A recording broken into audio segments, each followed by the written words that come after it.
Hello, welcome to another video. I hope you're doing well. Haven't seen you for a while, so let's kick off then, shall we? We're going to be talking today about a health equity assessment and actually applying one in practice, applying one in real life.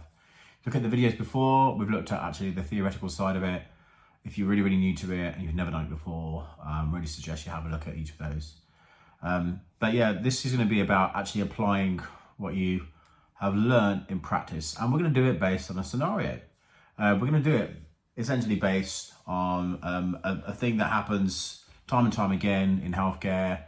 That's probably quite a common thing, I think. If you're a GP or you work in primary care, the kind of scenario comes up probably quite a lot. So it's going to be based on either closing or relocating a GP practice or practices. So the same principles apply really. If you look at the health equity assessment, you start off with the very first section around framing exactly what it is you're going to do. So the actual problem you're trying to frame here is you are essentially closing or relocating your GP practice, either or. Either's going to really have an impact or potential risk around people being able to access care. And in that sense, what we need to do is make sure that whatever change happens here, it has the minimal possible impact on your population. So you think of it really, when you're doing a health equity assessment, really, you're going back to when we looked at the earlier videos, you kind of looking at it like a bit of a risk assessment. This is why it's really important you do it right at the start. So the problem we're trying to solve here, quite simply, is we are looking to relocate or possibly close GP practice. And we feel it may have an impact on certain parts of our population who might be quite vulnerable, especially in terms of access to care. Access is probably the biggest driver here, not so much experience and outcomes, access being there the biggest issue. So the other part of the problem we're trying to solve here is actually this might be changing the mode of delivery. And when we talk about mode, it could be things such as we might be changing opening hours, the physical geography of where it is could be changing. This impacts things like travel times, etc. But we explore more of that a little bit later in the other parts of the heat assessment. But yeah, the fundamental part of the problem is we're trying to actually make sure that we have as reduced kind of impact as possible on the population. So second part, data and evidence. So as we think about this scenario here, the data and the evidence has to point to the exact scenario we're talking about. So we're talking about moving a GP practice. So in this sense, all we need to really know about is the profile of that GP practice. We want to know things like a breakdown of age group, a breakdown of ethnicity, a breakdown or a heat map, some kind of where people are, the density of the local population, and things like, I suppose, things like knowing like the deprivation levels in the local community is really handy as well. These are the kind of things you would want to know anyway, even if you weren't moving locations. These are kind of bread and butter things that you would need to know anyway when you're delivering services across a community. So demographics of the practice or practices, whoever it is that's moving or relocating, broken down by the different protected characteristics. The main juicy things to know are things like age group and ethnicity if you've got them. So the other things you can find out here in data and evidence is if you're going to be moving practices or relocating, darn highly likely, I'd be very surprised if you weren't doing this, but anything you might glean from doing any involvement or engagement activity, these are the golden nuggets of information and intel you're going to get on what people actually think about the idea or the prospect of a practice moving or closing. Those are the kind of things you're not really going to get from routine data that you're going to collect routinely from providing care. That's the kind of thing you're going to go from doing engagement or involvement events. And whatever you glean from that is lifted and plunked, summarized in section 2 of the health equity assessment tool. So here you're considering like the little nuances, the little bits of intel that take that into effect as well. And then there might be other feedback as well that you want to glean. So there might be things you've gathered over the last year or so that kind of give you little They just give you nuggets of information about the profile of the population that you serve. And those pieces of nuggets of information might not be directly related to the fact that you're going to be moving, relocating, or closing wherever it is you are. But they might suggest key things that are really, really useful to know. That I don't know, that paint a really useful picture about the profile of the population you serve. So those kind of things are useful as well. Thirdly, distribution of health. So this basically is where you're going to pinpoint which parts of the population are going to be impacted the most and might experience the worst levels of inequality. So again, let's go recap to the scenario. We're moving locations of physical buildings here, and we might be closing buildings. So the things that come to mind here are around our vulnerable groups. So, for example, people like homeless people, they will want to be made aware of the changes.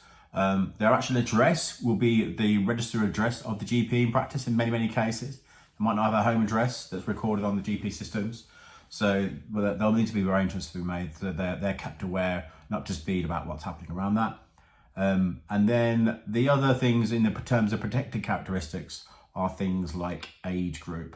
So you would want to present the profile of your age group. You could refer back to section 2 in terms of the breakdown of your population. But there might be certain parts of your population that might be more vulnerable to the change. So, for example, there might be some people who might be in older age groups who are being treated for long-term conditions such as dementia. And they might be at a higher risk of being affected by changes than others. Similarly, or conversely, there might be other messages you might want to get when you do the involvement activity, which suggests things that you're going to learn from younger age groups as well. And I think one of the big ones that comes out when you're thinking of relocating services is the protected characteristic around disability. So this one, I think, is probably the most relevant when it comes to changes in physical locations. I'd say on balance, probably more so than others. And this is the kind of thing that you probably might want to get a little bit more feedback on from like advocacy groups, for people who represent people with disabilities in certain groups. So for some patients in these groups, some, not all, they might find it a little bit more difficult to cope with certain types of change. Again, emphasizing not all patients, but some. For example, some with dementia, learning disabilities, or frailty, they might find it a little bit trickier to be able to deal with changes. But I think the main thing here is you need to make sure that practices are compliant with all the NHS guidance around their premises, about how they make services accessible, how they make them safe when people access it, with things like the signage and the induction loops and that kind of thing. All of those things need to be taken into account.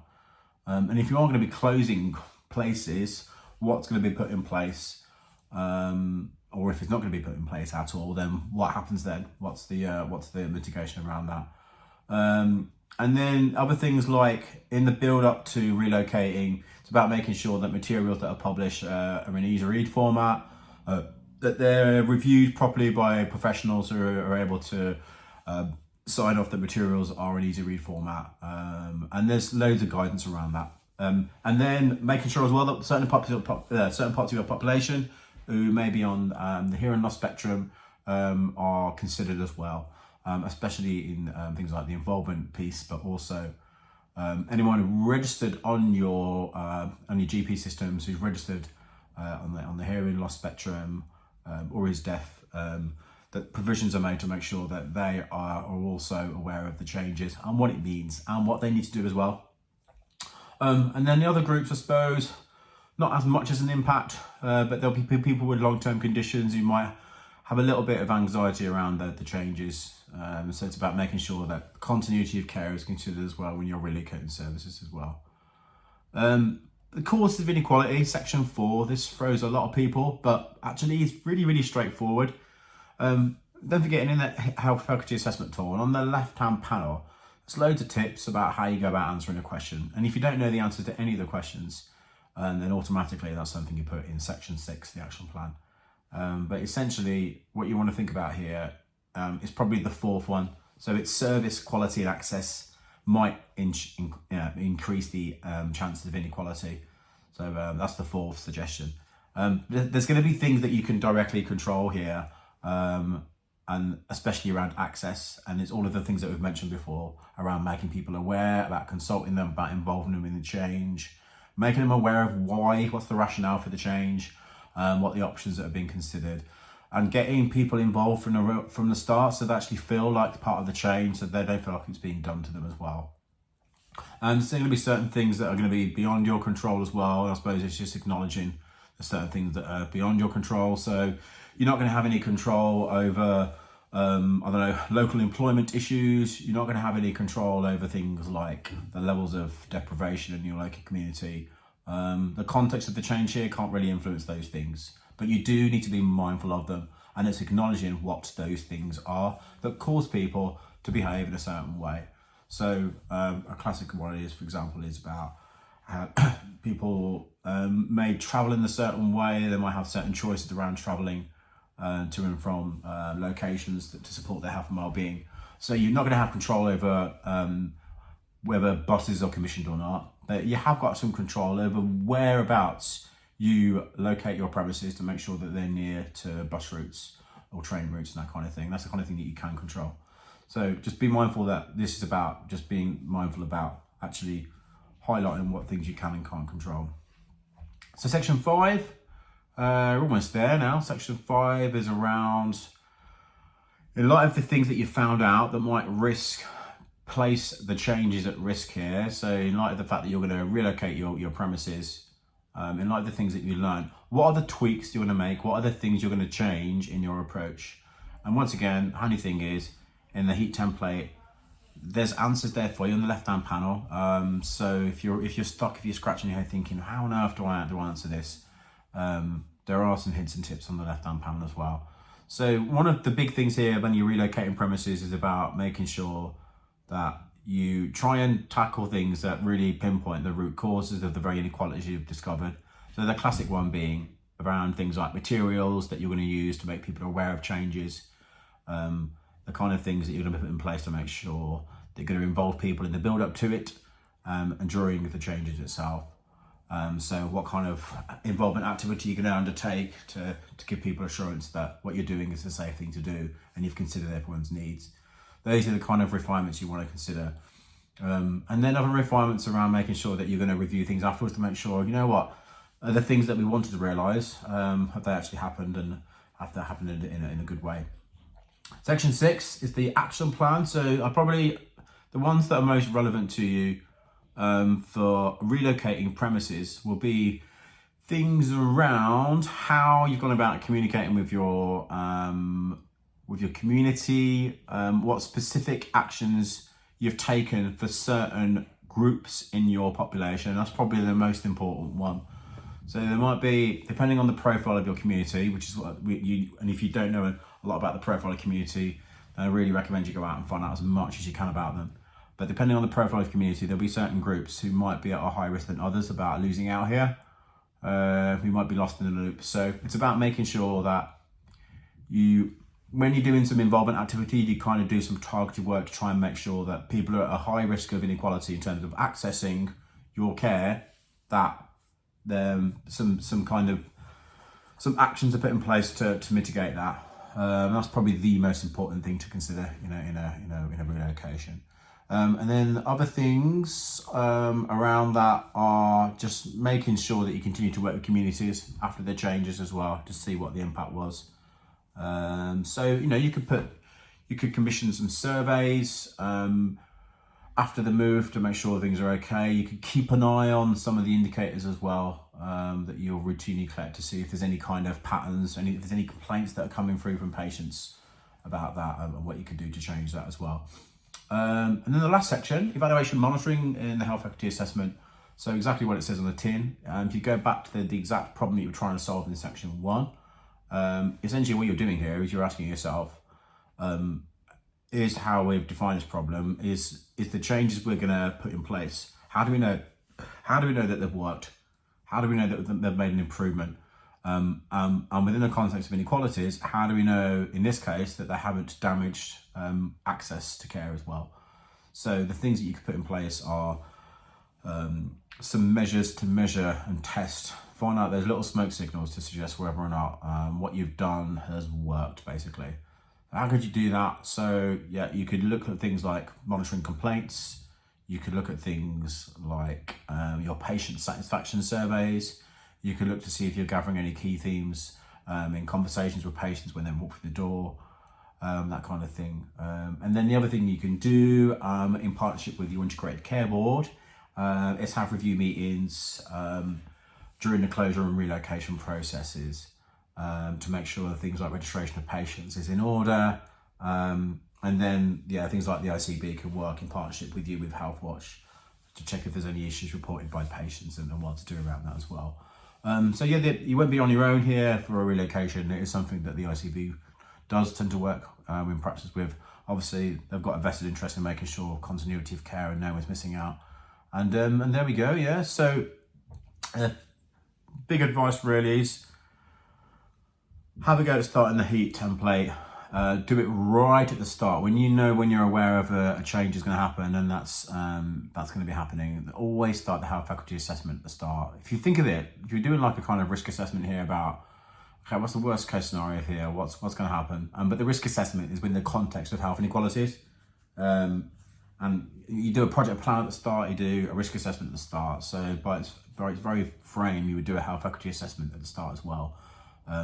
And what this is going to do is it's really going to help you out, because if you get scrutinised by Integrated Care Board, by HealthWatch, by groups of patients who are really like massively resistant about the idea of you doing what you're doing, then at least you've got something in place which is kind of set out and thought about all of the different angles and risks around how this is going to actually impact different parts of your population. That's exactly what this is doing for you. So it's protecting you, your organisation.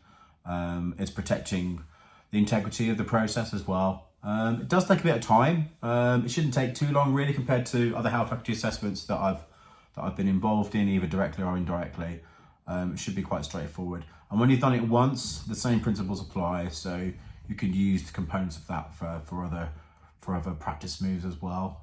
The first time will be the hardest, but that's the same with anything in life.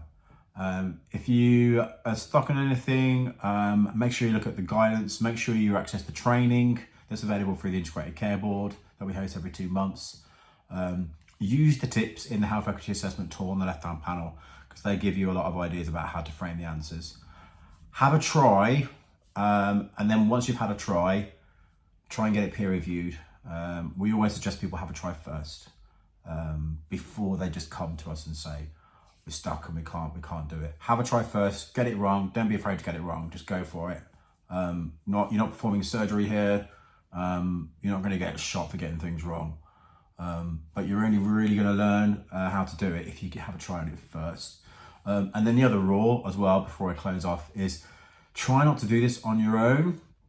I've got visions of someone locking themselves in a room on their own trying to answer it, but that's not going to work. You need to get a group of people together with a vested interest in the change to look through these questions and frame it in that way. And yeah, see how you get on. Good luck, and I'll see you soon. Cheers, take care, bye.